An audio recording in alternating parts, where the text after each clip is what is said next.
It's a long walk to face the wrath of American justice for Nicolas Maduro and his wife Celia. Dressed in matching tan prison uniforms, they're led in handcuffs from a chopper, headed to their first court appearance, surrounded by heavily armed federal agents. We're going to run the country until such time as we can do a safe, proper, and judicious transition. We're going to have our very large United States oil companies, the biggest anywhere in the world, go in, spend billions of dollars, fix the badly broken infrastructure, the oil infrastructure, and start making money for the country. And she's essentially willing to do what we think is necessary to make Venezuela great again. Very simple. Ambisi besar Amerika Serikat sebagai negara penjahat internasional harus segera dihentikan. Negeri Paman Sam semakin kurang ajar setelah baru-baru ini menyita kapal tanker milik Rusia. Pemerintah Rusia pun menyatakan siap perang terbuka dan mengancam akan meluncurkan rudal apabila Donald Trump berani meledakkan kapal minyak miliknya. Sikap semena-mena Amerika Serikat ini menjadi kerugian lantaran para sekutu setia mereka seperti NATO pelan-pelan mulai menjauh untuk menghindari konflik. Cetak Gol coba merangkum Amerika Serikat yang semakin kacau dapat tekanan negara superpower, potensi terciptanya perang dengan Rusia sebagai berikut. Semakin berulah menyita kapal tanker di Samudra Atlantik. Negara pengacau penuh muslihat, itulah yang sedang dipertunjukkan oleh Amerika Serikat saat ini.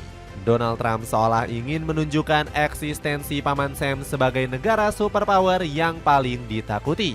Dunia harus percaya Amerika lah yang berada di pihak paling benar dalam kasus penangkapan Nicolas Maduro. Lihatlah bagaimana Donald Trump memperlakukan musuh-musuhnya layaknya anjing peliharaan. Maduro diarak keliling kota New York diperlakukan seperti gembong teroris yang wajib dimusnahkan. Ini semua merupakan propaganda licik Trump terhadap sosok Presiden Venezuela ini. Tapi apakah valid jika Maduro benar-benar merupakan seorang gembong narkoba? Mari kita lihat pria berumur 67 tahun ini pernah tertangkap kamera sedang berfoto bersama agen DEA. Agen DEA sendiri merupakan badan penegakan narkoba Amerika Serikat yang punya tugas mirip seperti BNN. Tidak ada sedikit pun raut wajah Maduro yang menunjukkan tanda-tanda pengedar narkoba. Gerak-geriknya pun tidak terlihat mencurigakan layaknya presiden yang berkarismatik. Tapi Trump tetap bersikukuh bahwa Maduro benar-benar bersalah atas tingginya narkoba di Amerika Serikat. Meski banyak mendapatkan kecaman, tidak ada negara yang benar-benar berani melawan kebiadaban Trump. Bahkan sikap tinggi hatinya ini semakin sulit dibendung dan kembali berbuat ulah. Gak main-main Amerika Serikat secara berani menyita kapal tanker yang melintas di Samudra Atlantik. Kapal tersebut secara historis tengah mengangkut minyak mentah Venezuela. Namun anehnya pasukan Amerika menyita kapal tersebut meskipun tidak membawa muatan. Bersumber dari BBC, kapal itu terpantau sedang berada di perairan Skotlandia dan Islandia. Tetapi Trump memang sedikit sensitif karena kapal itu melintas di tengah situasi tegang. Pihak AS pernah menyatakan bahwa tidak ada kapal tanker yang boleh lewat di Laut Caracas. Blokade minyak Venezuela, Amerika akan mengambil penuh. Siapa yang berani melintas itu adalah ilegal dan akan dikenakan sanksi, kata Menhan AS Pete Hegseth. Propaganda Trump kemudian terbongkar dengan rencana licik lainnya. Pasca menangkap Maduro, pria berambut pirang ini melakukan intervensi pada pengiriman minyak Venezuela.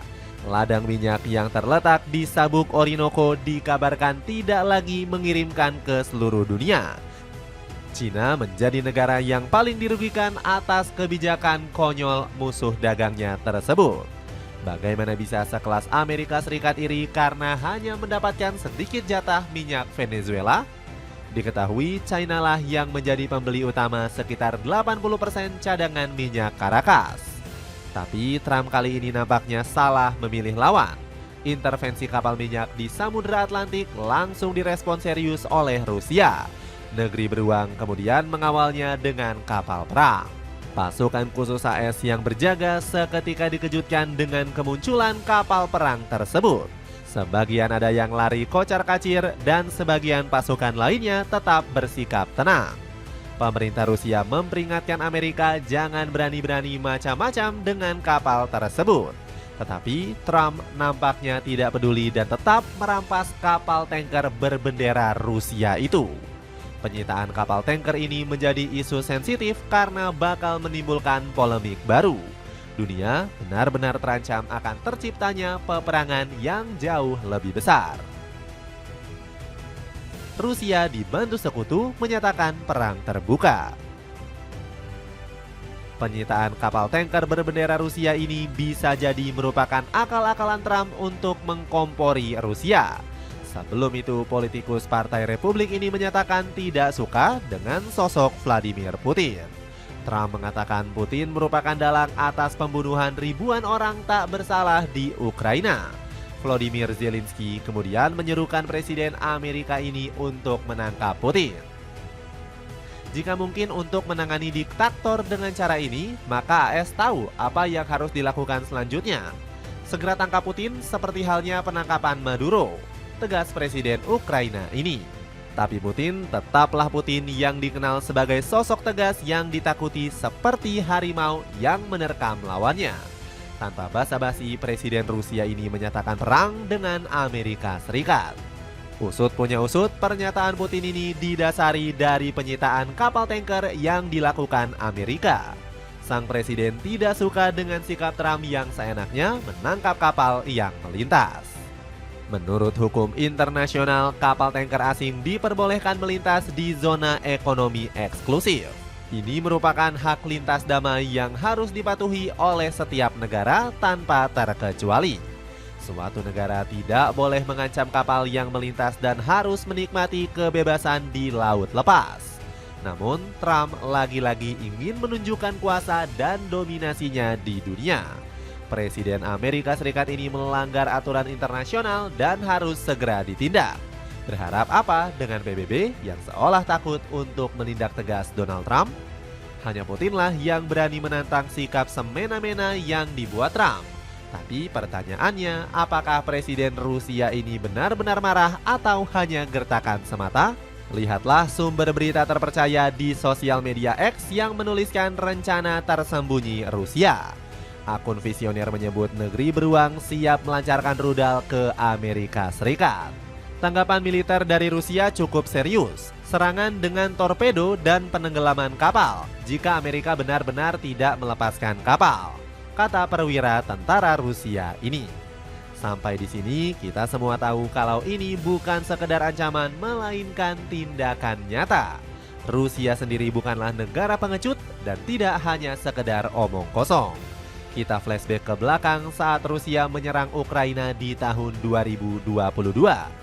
Pihak Kiev sendiri sempat tidak mengindahkan peringatan serius Rusia agar Ukraina segera keluar dari NATO. Rusia sudah meminta kepada NATO untuk tidak menerima Ukraina selaku bekas anggota Uni Soviet. Tetapi NATO menganggap peringatan Moskow hanya angin lalu saja. Hasilnya perang Rusia dan Ukraina sampai detik ini belum saja kunjung berakhir. Apabila benar melancarkan serangan, sekutu-sekutu Rusia seperti Cina dan Iran tentu mengambil kesempatan emas. Iran sendiri ingin melancarkan balas dendam karena Trump telah mengacaukan situasi dalam negeri. Situasi tanah Persia saat ini sedang gonjang-ganjing dengan demonstrasi yang semakin meluas. Demo ini terjadi di 90 kota dan menewaskan 36 orang termasuk 2 personil polisi. Ali Khamenei menuduh Amerika dan Israel yang telah menunggangi demo tersebut. Jenderal Amir Hatami tidak segan-segan akan mengambil tindakan nyata menjadikan Amerika neraka. Republik Islam Iran memandang peringatan retorika permusuhan terhadap bangsa Iran sebagai sebuah ancaman dan tidak akan menoleransi kelanjutan tanpa memberikan respons, kata Amir Hatami. China juga punya kepentingan untuk membalaskan dendam ke Amerika. Ini merupakan respons atas pelarangan Amerika Serikat untuk mengekspor minyak yang berasal dari Venezuela. Dapatkan celana running 2-in-1 super nyaman yang bisa kamu dapetin seharga 60 ribuan aja. Cek linknya di bawah ini. Kerugian Amerika Serikat kehilangan sekutu kuat. Kalau ancaman-ancaman itu nyata, maka nasib Amerika Serikat diprediksi bakal pedih. Aliansi NATO yang biasanya setia kini mulai muak dengan keserakahan Donald Trump. Militer NATO nggak segan-segan akan mengakhiri kerjasama apabila Trump mencaplok wilayah Greenland. Kalau AS memutuskan menyerang negara NATO lainnya, maka semua akan berhenti, termasuk NATO itu sendiri, dan dengan demikian juga sistem keamanan pasca Perang Dunia II, kata Mette Frederiksen selaku Perdana Menteri Denmark. Jens Frederik Nielsen juga menyerukan agar wilayah yang akan dicaplok AS bisa terus terjaga. Perdana Menteri Greenland ini meminta Trump untuk segera berhenti. Kalau dipikir-pikir, kenapa dan untuk apa Trump ingin mencaplok Greenland? Padahal mayoritas kawasan ini berisikan hamparan gurun salju yang luas dengan suhu yang mencekam. Namun lagi-lagi Trump menyebarluaskan propagandanya. Presiden Amerika Serikat ini beralasan Greenland harus segera diamankan Amerika Serikat agar kapal Cina dan Rusia tidak lagi melintas. Di balik itu semua, ternyata Greenland menyimpan harta kekayaan alam yang melimpah. Pulau ini kaya akan cadangan minyak, mineral kritis, dan sumber daya alam lainnya dalam jumlah besar. Kami membutuhkan Greenland. Kita perlu mengamankannya. Denmark tidak bisa melindungi. Kekayaan alam Greenland cukup melimpah, kita juga bisa memanfaatkannya, kata Trump. Ambisi Trump nampaknya sudah sampai di titik nadirnya. Sang presiden tidak terlalu menghiraukan seruan dari NATO dan malah mengerahkan armada militer merebut Greenland. Pernyataannya, apakah NATO akan berpihak ke blok timur yang berisikan China, Rusia, Iran, dan Korea Utara? Ancaman ini benar-benar nyata dan bisa memicu Perang Dunia Ketiga. Bukan tidak mungkin NATO yang posisinya terancam bakal berpindah haluan. Sebelum itu, Trump memang sempat merencanakan akan membubarkan NATO. Jika situasi ini belum kondusif, bukan nggak mungkin NATO bakal segera bubar dalam waktu dekat. Pembubaran ini menciptakan terpecahnya aliansi Barat yang sempat harmonis. Beberapa negara Barat juga sudah tidak sejalan dengan apa yang direncanakan oleh Donald Trump. Meski berstatus negara adidaya, Amerika tidak boleh berpuas diri dan merasa hebat. Jika semua negara-negara Barat dan Timur menyatukan dukungan, bukan nggak mungkin Amerika akan kehilangan pengaruhnya. Tentu ini akan menjadi kerugian besar untuk Amerika. Nampaknya Israel selaku sekutu setia juga sulit untuk mendapatkan pertolongan. Terbaru, Inggris baru saja membuka kedutaan resmi Palestina di ibu kota London. Ini menjadi tamparan keras untuk Amerika Serikat dan Israel yang sudah tidak mendapatkan dukungan dunia. Sepatu sneakers dari Lido kini turun harga dari 198.000 menjadi 83 ribuan saja. Cek linknya di bawah ini. Itulah ulasan Amerika Serikat semakin kacau dapat tekanan negara superpower, potensi pecahnya perang dengan Rusia. Bagaimana pendapatmu? Siapakah yang bakal berkuasa apabila benar-benar perang ini pecah? Coba tulis pendapatmu di kolom komentar di bawah ini.